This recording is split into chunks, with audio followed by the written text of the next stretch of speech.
ಸಚಿವ ನಾಗೇಂದ್ರ ರಾಜೀನಾಮೆಗೆ ಬಿಜೆಪಿ ಪಟ್ಟು ಹಿಡಿದು ಕೂತಿದೆ. ಇದರಿಂದ ಸರ್ಕಾರಕ್ಕೆ ಇಕ್ಕಟ್ಟು ಶುರುವಾಗಿದೆ. ವಿಧಾನಸಭೆ ಹಾಗೂ ಪರಿಷತ್ನಲ್ಲಿ ಗದ್ದಲ ಆಯಿತು, ಕೋಲಾಹಲ ನಡೆದಿದೆ. ಬಿಜೆಪಿ ಕಾಂಗ್ರೆಸ್ ಸದಸ್ಯರ ಮಧ್ಯೆ ವಾಗ್ವಾದ ಆಗಿದೆ. ಹೀಗಾಗಿ ಸದನ ರಣಾಂಗಣ ಆಗಿತ್ತು. ಪರಿಷತ್ನಲ್ಲಿ ಸಚಿವ ನಾಗೇಂದ್ರ ರಾಜೀನಾಮೆಗೆ ಬಿಜೆಪಿ ಪಟ್ಟು ಹಿಡಿದು ಕೂತಿದೆ. ವಾಲ್ಮೀಕಿ ನಿಗಮದ ಭ್ರಷ್ಟಾಚಾರದ ಬಗ್ಗೆ ಸಿಟಿ ರವಿ ಪ್ರಶ್ನೆ ಕೇಳಿತು. ಪ್ರಕರಣದ ಬಗ್ಗೆ ಸಮಗ್ರವಾಗಿ ಉತ್ತರ ಕೊಡುವಂತೆ ಬಿಜೆಪಿ ಆಗ್ರಹಿಸಿದ ಆಡಳಿತ ವಿಪಕ್ಷಗಳ ಮಧ್ಯೆ ಪರ ವಿರೋಧ ಘೋಷಣೆ ಮೊಳಗಿತು. ಆಡಳಿತ ವಿಪಕ್ಷಗಳ ಮಧ್ಯೆ ಗದ್ದಲ ಹಿನ್ನೆಲೆ ಸದನ ಮುಂದೂಡಿಕೆ ಮಾಡಲಾಗಿದೆ. ನಾಗೇಂದ್ರ ರಾಜೀನಾಮೆ ಕೊಡೋವರೆಗೂ ಪಟ್ಟು ಬಿಡಲ್ಲ ಅಂತ ಬಿಜೆಪಿ ಆಗ್ರಹಿಸಿದೆ. ಸಚಿವ ನಾಗೇಂದ್ರ ರಾಜೀನಾಮೆ ಕೊಡಬೇಕು, ಕಳಂಕಿತರಿಗೆ ಸಚಿವ ಸ್ಥಾನ ಯಾಕಾಗಿ ಕೊಟ್ರಿ ಅಂತ ಬಿಜೆಪಿ ಪ್ರಶ್ನೆ ಮಾಡ್ತಾ ಇದೆ. ಸದನದಲ್ಲಿ ಕೋಲಾಹಲ ಸೃಷ್ಟಿಯಾಯಿತು.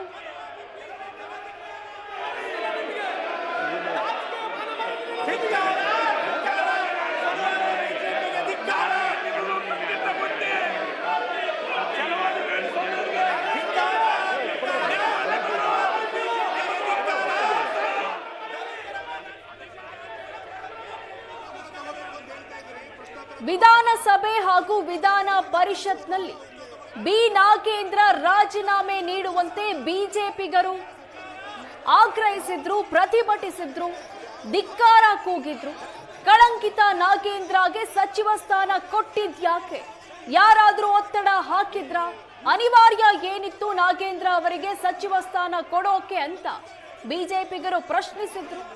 ವಿಧಾನಸಭೆ ಹಾಗೂ ವಿಧಾನ ಪರಿಷತ್ ಎರಡೂ ಕಡೆ ಗದ್ದಲ ಆಗಿದೆ. ಸಚಿವ ನಾಗೇಂದ್ರ ವಿರುದ್ಧ ವಾಲ್ಮೀಕಿ ಹಗರಣ ತನಿಖೆ ನಡೀತಾ ಇದೆ. ಇಂತಹ ಕಳಂಕಿತ ವ್ಯಕ್ತಿಗೆ ಸಚಿವ ಸ್ಥಾನ ನೀಡಿದ್ಯಾಕೆ ಅಂತ ಹೇಳಿ ಬಿಜೆಪಿ ಪ್ರತಿಭಟನೆಯನ್ನ ಮಾಡ್ತಾ ಇದೆ. ರಾಜೀನಾಮೆ ನೀಡಬೇಕು ಅಂತ ಆಗ್ರಹಿಸ್ತಾ ಇದೆ. ಪರಿಷತ್ ಹಾಗೂ ವಿಧಾನಸಭೆಯಲ್ಲಿ ಇದೇ ಸಂಬಂಧ ಗದ್ದಲ ನಡೆದಿದೆ. ಧಿಕ್ಕಾರ ಕೂಗಿ ತಮ್ಮ ಆಕ್ರೋಶವನ್ನ ವ್ಯಕ್ತಪಡಿಸಿದರು.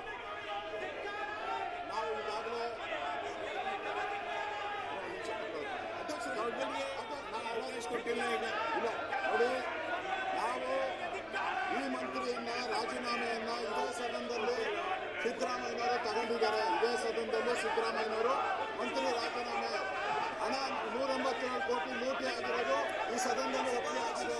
ಅದಾದ್ಮೇಲೆ ರಾಜೀನಾಮೆ ಕೊಟ್ಟರು, ಒಪ್ಕೊಂಡಿದ್ದಾರೆ. ಈಗ ಮತ್ತೆ ಅವ್ರನ್ನ ನೀವು ಮಂತ್ರಿ ಮಾಡಿದ್ರೆ ಈ ಸದನಕ್ಕೆ ಏನು ಗೌರವ ಬರ್ತದೆ? ಅವ್ರನ್ನ ತೆಗೆದಿದ್ದಾಕೆ, ಸೇರಿಸ್ಕೊಂಡಿದ್ದಾಕೆ ಅಂತ ಹೇಳ್ಬೇಕಲ್ಲ ಸದನ. ಈ ಸರ್ಕಾರಕ್ಕೆ ಪ್ರಜಾಪ್ರಭುತ್ವದ ಮೇಲೆ ಗೌರವ ಇದೆಯಾ? 187 ಕೋಟಿ ಲೂಟಿ ಆಗಿರೋದು ನಿಜ. 187 ಕೋಟಿ ಲೂಟಿ ಆಗಿರೋದು ನೈತಿಕ ಹೊಣೆ ತನಿಖೆ ಆಗಲಿ. ವಿಚಾರದಲ್ಲಿ ಕೊಟ್ಟಿದ್ರು ರಾಜೀನಾಮೆ. ಈಗೇನು ಹೆಂಗ್ ಕೇಳ್ತಾರ ನಾವು? ಈ ಸದನ ಇಲ್ಲ, ಸದನಕ್ಕೆ ಬಿಡಲ್ಲ. ನೀವು ಪ್ರಶ್ನೋತ್ತರ ತಗೋಬೇಕು ಅಂತ ಹೇಳ್ತಾ ಇದ್ದೀರಿ. ಪ್ರಶ್ನೋತ್ತರ ತಗೊಳ್ಳೋಣ. ಕಳಂಕಿತ ಸಚಿವರನ್ನ ಕೂರಿಸ್ಕೊಂಡು ತಗೊಳಕಾಗತ್ತ? ನಾವು ಕಳಂಕಿತ ಸಚಿವರನ್ನ ಕೂರಿಸ್ಕೊಂಡು ಭ್ರಷ್ಟಾಚಾರ ಮಾಡಿದಂತಹ ಸಚಿವರನ್ನ ಕೂರಿಸ್ಕೊಂಡು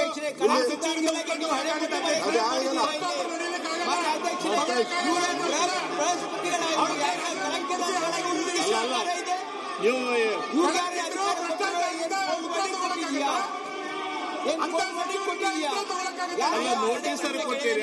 ಏನು ಇದಕ್ಕೆ ನಿಯಮ ಏನಿಲ್ಲ ಇಲ್ವಾ? ಅಂತ ಸಚಿವರನ್ನ ಇಟ್ಕೊಂಡು ಭ್ರಷ್ಟಾಚಾರ ನಡೆಸಿದ್ರೆ ಹೆಂಗ್ ನಡೆಯಕ್ಕಾಗತ್ತೆ? ಈ ತರ ಸದನ ಹೆಂಗ್ ನಡೆಸಬೇಕಾಗುತ್ತೆ?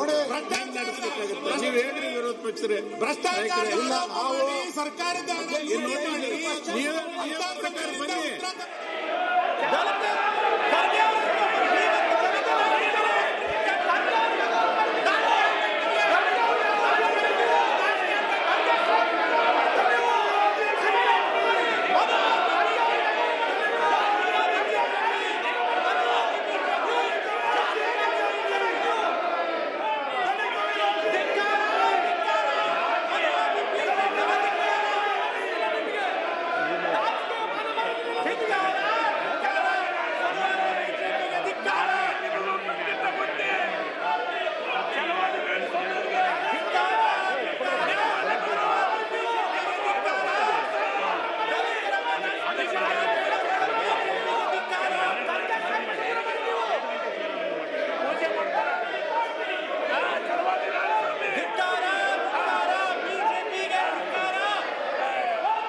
ನಾಗೇಂದ್ರ ರಾಜೀನಾಮೆಗೆ ಕೇಸರಿ ಪಡೆ ಪಟ್ಟು ಹಿಡಿದಿದೆ. ಸಚಿವ ನಾಗೇಂದ್ರ ಕೋರ್ಟ್ ಕ್ಲೀನ್ ಚಿಟ್ ನೀಡಿದ್ಯಾ? ಸರ್ಕಾರವೇ ಖುದ್ದು ಸಚಿವ ನಾಗೇಂದ್ರ ರಕ್ಷಣೆಗೆ ನಿಂತಿದೆ ಅಂತ ಸಚಿವ ನಾಗೇಂದ್ರ ಬ್ಲಾಕ್ ಮೇಲ್ ಮಾಡಿ ಸಚಿವರಾಗಿದ್ದಾರೆ. ಸಾಕ್ಷ್ಯ ನಾಶ ಮಾಡಲು ನಾಗೇಂದ್ರ ಜೊತೆ ಸರ್ಕಾರ ಕೈ ಜೋಡಿಸಿದೆ.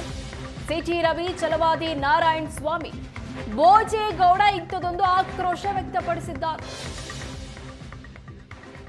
ಅಧಿಕೃತವಾಗಿ ಒಂದು ನಿಗಮದ ಖಾತೆಯಲ್ಲಿದ್ದಂಥ ಹಣವನ್ನು ವಿವಿಧ ನಕಲಿ ಖಾತೆಗಳಿಗೆ ವರ್ಗಾಯಿಸಿ ಅಂದಿನ ಮಂತ್ರಿ ನಾಗೇಂದ್ರ ಸೇರಿದಂತೆ MD ಸೇರಿದಂತೆ 14 ಜನರ ಮೇಲೆ ಮೊಕದ್ದಮೆ ದಾಖಲಾಯಿತು. ಒಬ್ಬರು 13ನೇ ಆರೋಪಿ ಸತ್ಯನಾರಾಯಣ ವರ್ಮಾ ನ್ಯಾಯಾಲಯದ ಮುಂದೆ ಒಂದು ಹೇಳಿಕೆ ಕೊಟ್ಟರು. ನಾಗೇಂದ್ರ ಮತ್ತು ನಾಗೇಂದ್ರ ಅವ್ರ ಕಡೆಯಿಂದ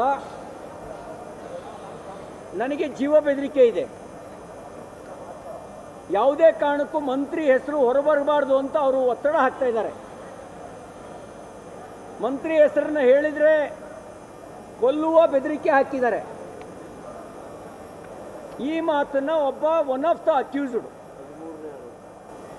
ಈ ಪ್ರಕರಣದ 13ನೇ ಆರೋಪಿ ಸತ್ಯನಾರಾಯಣ ವರ್ಮಾ ಹೇಳಿಕೆ ಕೊಟ್ಟ ಮೇಲೆ ಸರ್ಕಾರ ಪರಿಶಿಷ್ಟ ಜಾತಿ ಮತ್ತು ಪರಿಶಿಷ್ಟ ಪಂಗಡದ ಕಲ್ಯಾಣದ ಅಭಿವೃದ್ಧಿಗೆ ಬಳಕೆಯಾಗಬೇಕಾಗಿರೋ ಹಣ, ಅನೇಕರು ಬೇರೆ ಬೇರೆ ಕೇಸ್ಗಳಲ್ಲೂ ಬೇಲ್ ಮೇಲಿದ್ದಾರೆ.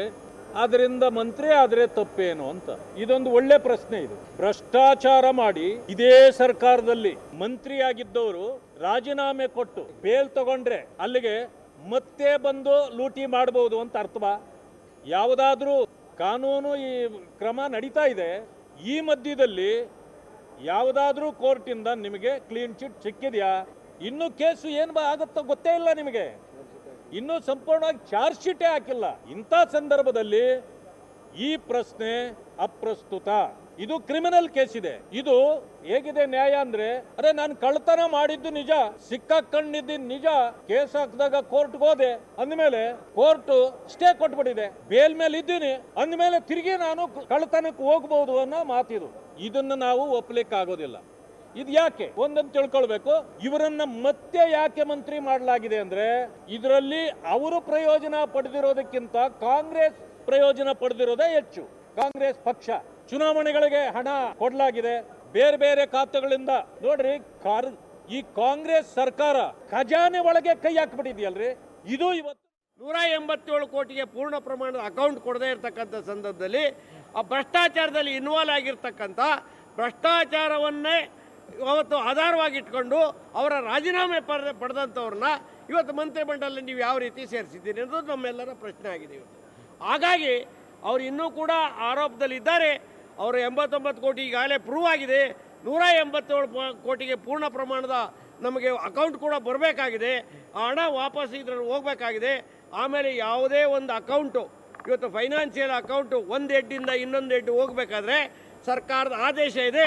ಫೈನಾನ್ಷಿಯಲ್ ಇದರಿಂದ ಡಿಪಾರ್ಟ್ಮೆಂಟಿಂದ ಪರ್ಮಿಷನ್ ಕೂಡ ಬೇಕಾಗಿದೆ ಅಂತೇಳಿ ಪರ್ಮಿಷನ್ ತಗೊಂಡು